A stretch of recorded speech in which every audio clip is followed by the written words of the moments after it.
James? Hey, Jamie. What? How you doing? Oh, good. Yeah. Good. Yeah, Jamie. How you going? Your name? Chris. Chris. Yeah. You doing all right? Yeah. Good. So, just got a couple of questions I'd ask you. So, how did you end up in Adelaide, mate? Well, I got injured in early April back in the States in the spring training, after spring training actually, in an exhibition game, and had surgery April 20th, and I knew I wasn't going to play all spring, all summer, in the northern summer, and I knew I needed to find a place to play, because I like to play baseball, and I needed to keep my skills sharp. So I looked for places to play, whether it be Australia or Colombia, and I wanted a league that would be sponsored by Major League Baseball. And this popped up as being sponsored by MLB, and I started getting on and asking perpetually the bosses of the minor leagues and for the Seattle Mariners, and they eventually made it happen, even though at first they seemed a little iffy about it, but coming around September, they said, yep, we're sending you over there with a couple of buddies, so fantastic. There you go. Cool. Now, your last season, so the year before last, was with High A. 2009. Yep, you played High A, is that right? Yes.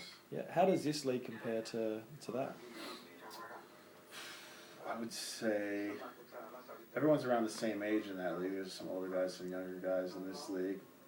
I'd say so far from the pitching I've seen in the States, the guys from all over the world, there's the guys throwing a bit more velocity on a lot of the pitchers, yep. But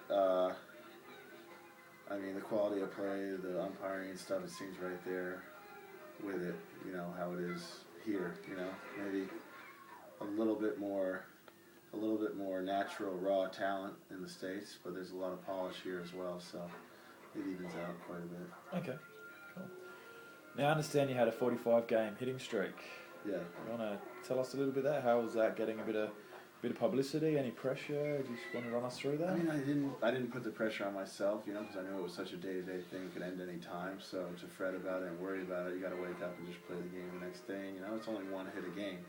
So when you think about it, it's not really too much of a feat, in my opinion. It's just only one hit. It's not like hitting 60 home or 70 home runs in a season or anything. It's just one hit in one game. It could be any kind of hit. It could be a bunt base hit. It could be a blooper, a ground ball with eyes, or Texas leaguer, And did you mix a few of those in there? Of course. You did? Of course. Alright.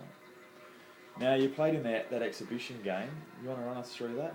How was that? Was that rolling with the big leaguers? Oh, it was great. It was give you a taste of what their lifestyle's like. And, you take the bus straight onto the tarmac at the airport, get on the plane. It's first-class treatment. They give you all the shrimp you want, a nice steak dinner, all the drinks you need, Coke or water, all that stuff, and it just keeps coming out, and it's all free, and it's great, and you get a bunch of money for meal money, spending money when you're on the road, so that was great, and you stay in the 5-star hotels, stuff like that, so that was a blast, and that gives you a taste and makes you want it even more, makes you want to get there even more.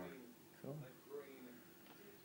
Now, was there one particular player that really made you realise how good big leaguers are? Anyone that stands out in your mind? I didn't get to see too much. I mean, seeing some of the pitchers out there, you can tell their stuff's electric, but I mean, a lot of the guys that you play with in the minor leagues are just waiting for their time, and they're going to impress one day, it seems like. So I see some guys in the minor leagues that impress me just as much. Of course, the guys in the big leagues are a bit older and probably more professional and that kind of stuff. As far as talent-wise, though, I was playing against Carlos Gonzalez in Colorado. He had a home run, a big home run, his first at bat, off an Australian guy, Ryan Rowland-Smith, actually.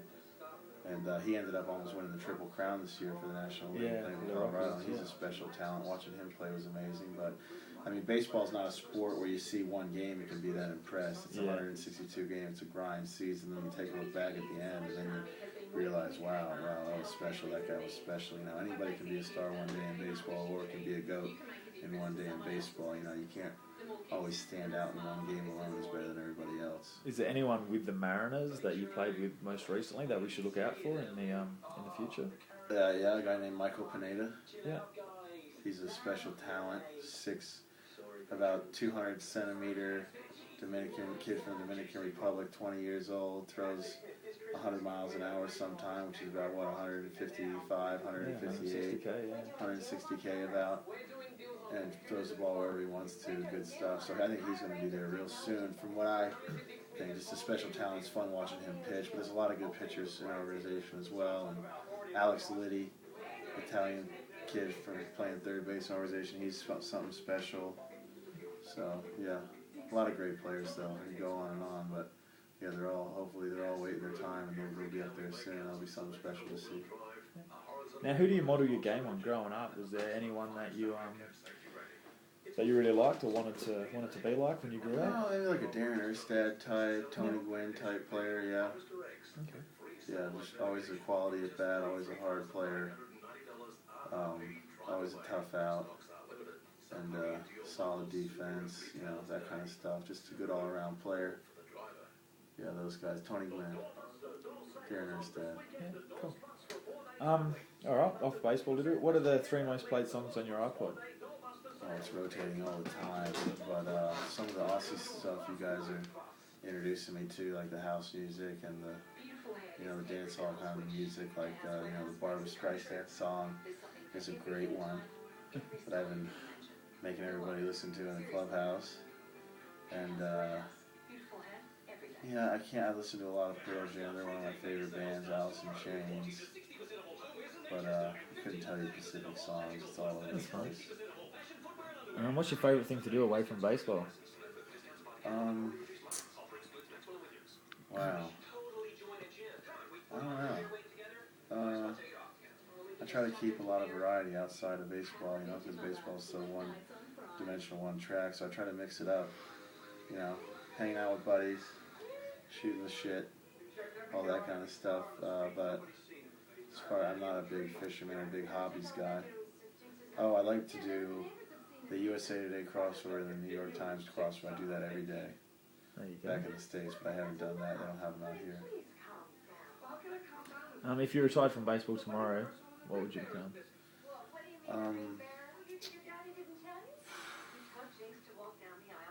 not sure. Maybe I'd go to school. I'd finish school. Yeah. I know that, and I'd probably finish my English degree. Maybe we're gonna become a lawyer or something like that, like my grandfather.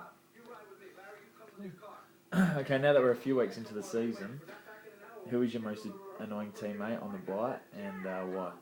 Oh, I don't really have negative thoughts in my mind, in my body, in my soul, in my persona. So I can't really. No one's really had too much of a negative impact, and I wouldn't want to put them on the spot anyways in this interview at this time. So I couldn't tell you. All right. Thanks for joining us, Jamie.